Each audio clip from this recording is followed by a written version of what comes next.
The second weekend of a Red Funnel Cows Keelboat Championship was a light wind affair. The Royal London Yacht Club ran the racing, and 4 classes came to the line. 7 Etchells decided to use the weekend's 4 windward leeward races as practice for their World Championship, which will be sailed on these waters in a fortnight's time.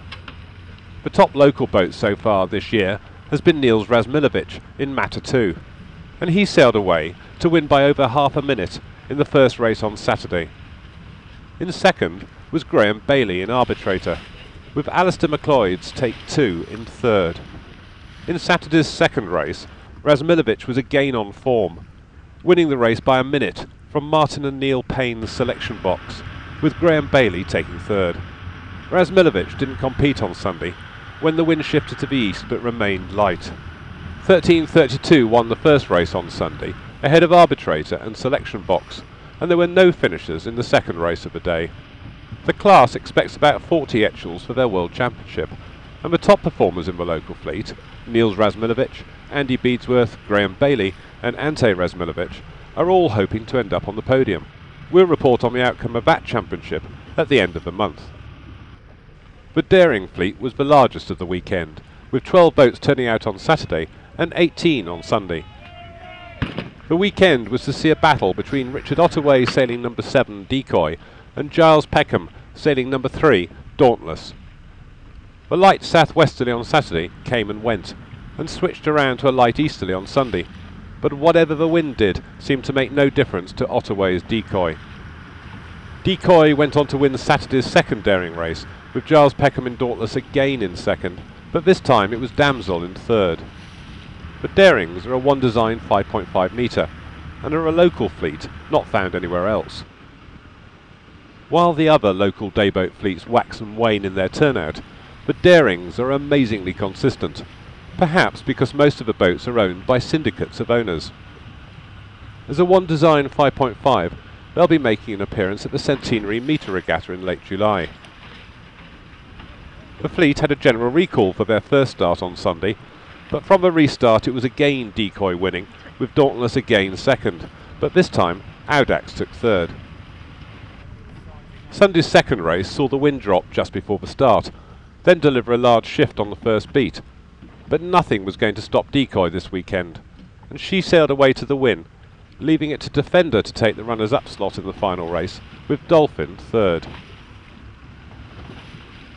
The Dragons were the smallest fleet with 6 boats, and in their first race on Saturday they were led home after a 90-minute race by Chris Britton's Caramba, ahead of Gavia Wilkinson Cox in Jerboa and Owen Pay's Niord in third. Fuzzy Duck 6 improved on her 4th in the first race to win the second race on Saturday, with Niord and Caramba again on the podium. Fuzzy Duck carried on her winning form on Sunday by taking the first race ahead of Caramba and Jerboa. In the final race, Niord took her only win of the weekend, with Caramba second to take the weekend honours, and with Supremacy getting her best result in third. It was the first occasion this year that 6 metres have raced with the Cows fleets, and it was good to see 8 of these interesting metre boats with a mix of classic and modern designs.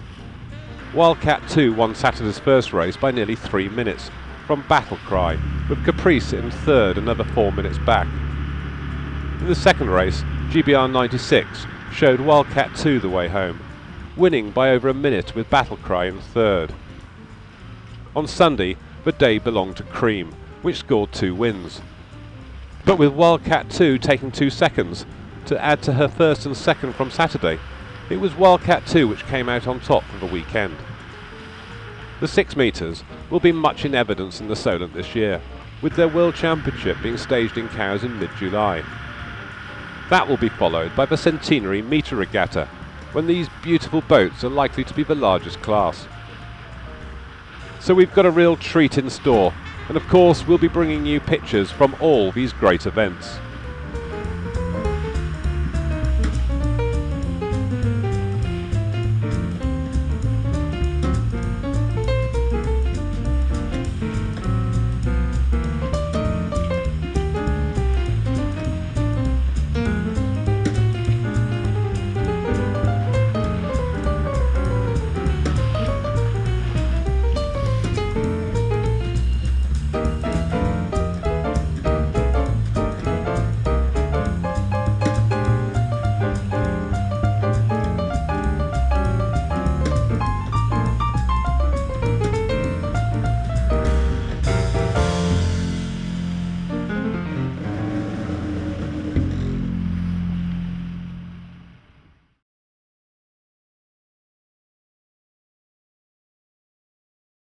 Jog's race to Alderney started on the club's line with the fleet heading west against a force 3 breeze, but with a strong favourable tide to carry them to the Needles.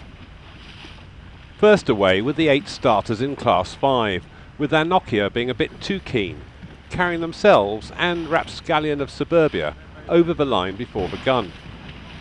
The boats had a nice breeze for the beat to the Needles, but it wasn't to last. The race proved to be a slow one, with light wind interspersed with patches of calm and fog, causing 14 boats to retire across the 3 classes. Act of Defiance would go on to win Class 5, taking just over 24 hours to complete the 80 miles to Alderney. Second in class was Electron, with Whistler third. Only these 3 boats finished in Class 5. Class 4 had 7 starters, including the Island Youth Water Sports Activity Centre's Paddywhack. After a passage of 21 hours 37 minutes, the winner was the good-looking Zest, which led the class into Alderney and took the handicap win by over 2 hours from Long Pierre. Paddywhack took third, while Monet was the 4th and final finisher.